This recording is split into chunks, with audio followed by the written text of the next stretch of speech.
Um, I was energetic. I was an athlete. I was actually an academic All-American. I was energetic, full of life, wanting to do things, living in the moment. Super healthy, super happy, and super normal. I remember being very carefree, curious, happy. I feel like I was a quick thinker. Who was I before the onset of my illness? More or less the same person I am today, except for I was a lot busier. Before the illness, the same person that I am now. Musician, church organist, and a vestibular patient. I was the director of the school musical. I was the singer in a very loud rock band. I was the head of the a cappella group.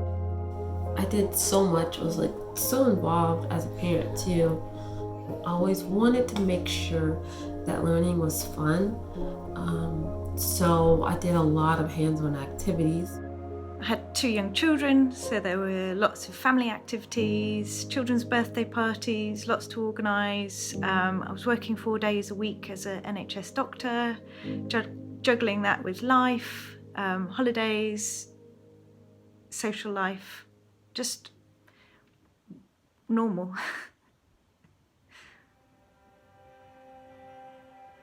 Yeah. I miss it.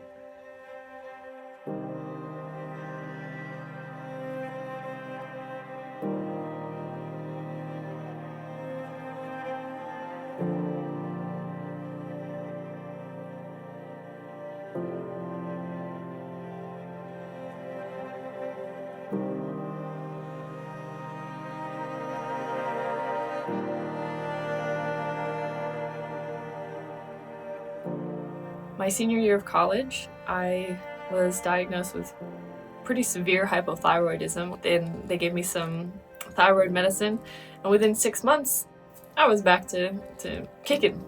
And about a month after that, I started feeling really fatigued again. And I was so confused. I was like, wait, what's happening? So I was like, must be my thyroid. Went to the doctor, and it wasn't.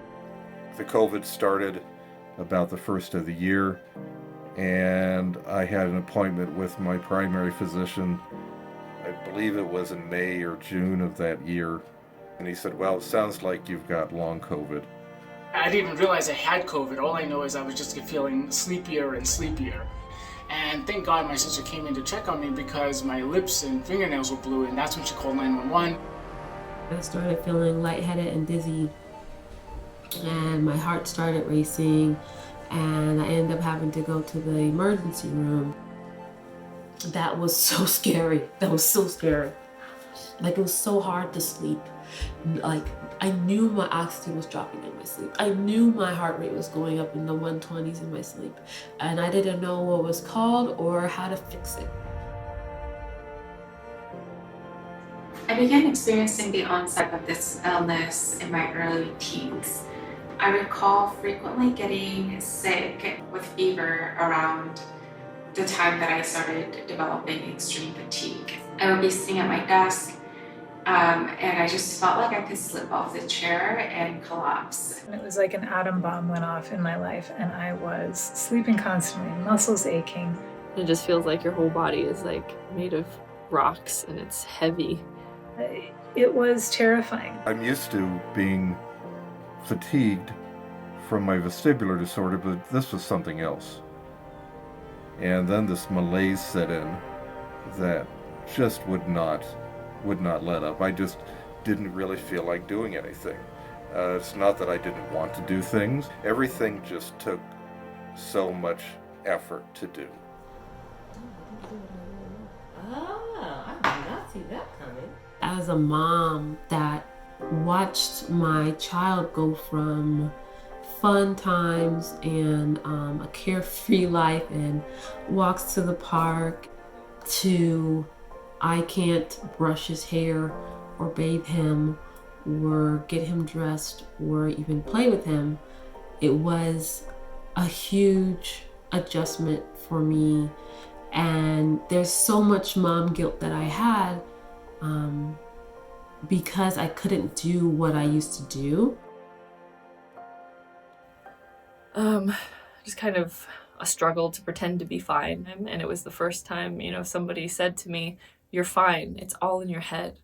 Man, if I had a nickel for every time that's been said to me.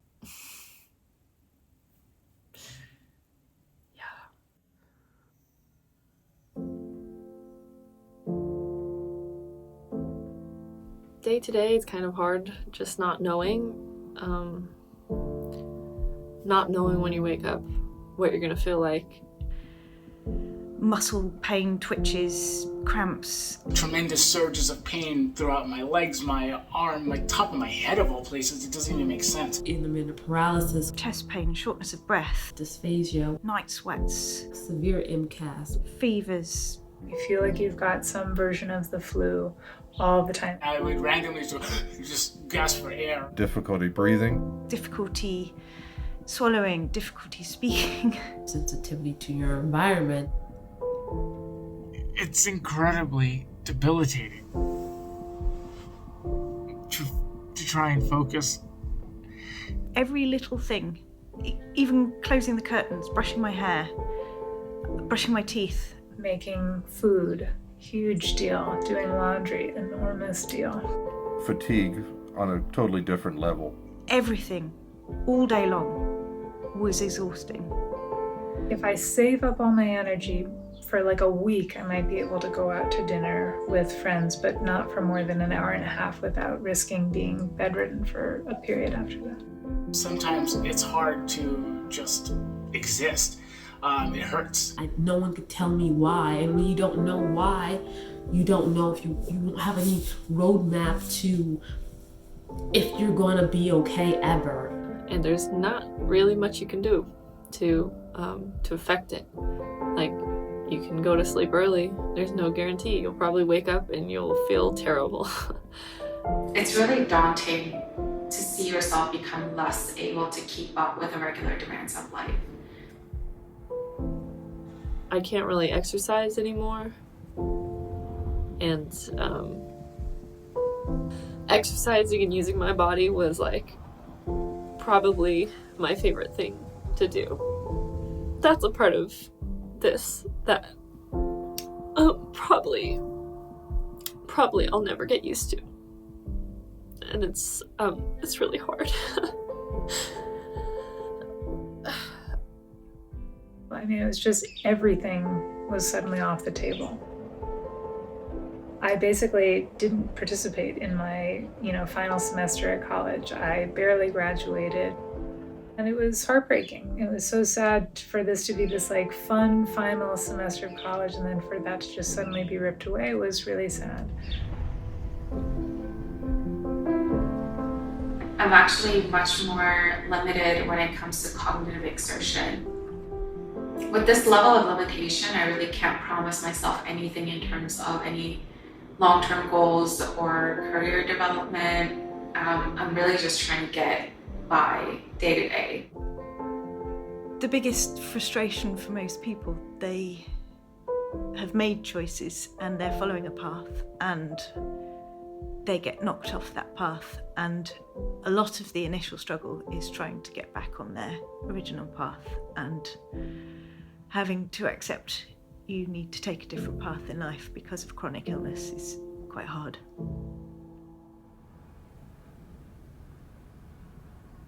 Being in my body now is a mixture of acceptance and denial.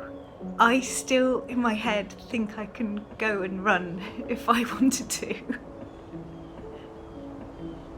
Even in my worst times, I've just tried to survive till the next breath and then deal with the next one after that. It's quite difficult sometimes describing that to friends and family without sounding like a total hypochondriac.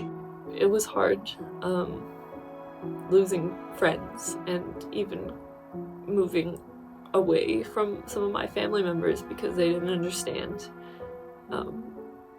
really what I was going through, and basically made me feel like I was lazy or selfish for having to rest so often and not getting to spend my energy with them. There tends to be a lot of disbelief and backing away, slowly backing away from friends or family. They don't have a clue how sick I am. And I protect them by pretending I'm as normal as I possibly can pretend to be. That's the reality.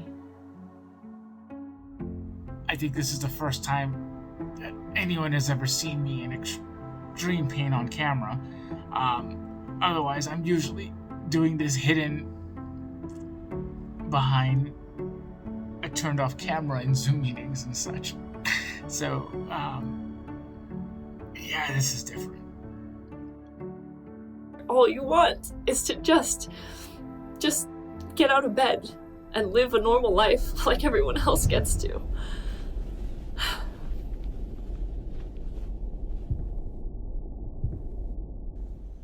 But there are good things as well. You become a more reflective person and you think about what really matters in life and you save your energy for those little things because actually they turn out to be the big things anyway.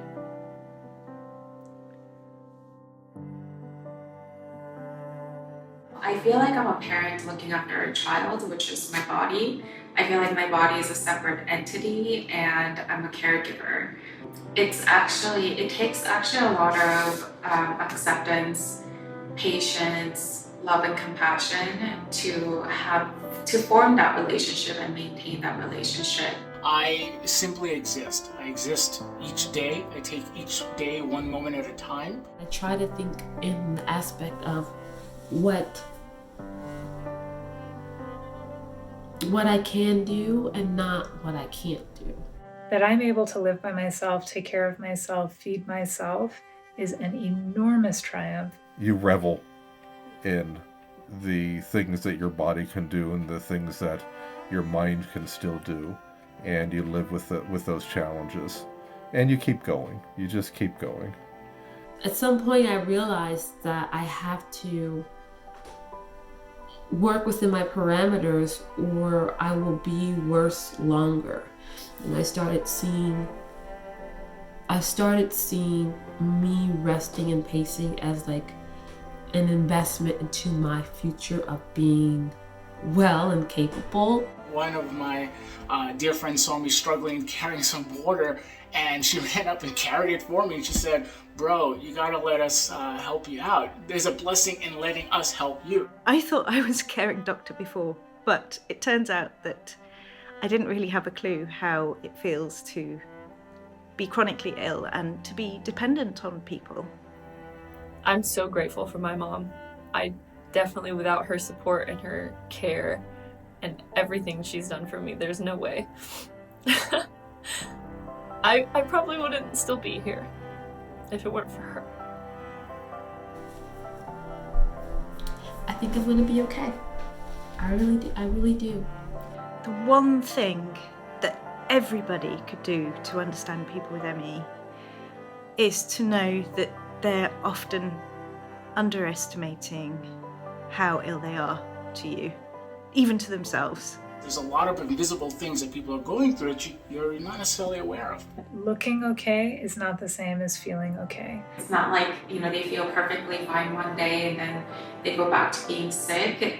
It's at a varying degree, but they're constantly always sick. Treat them as though they're underrepresenting their symptoms. And then imagine how ill they probably really are. And treat them with the compassion that they deserve.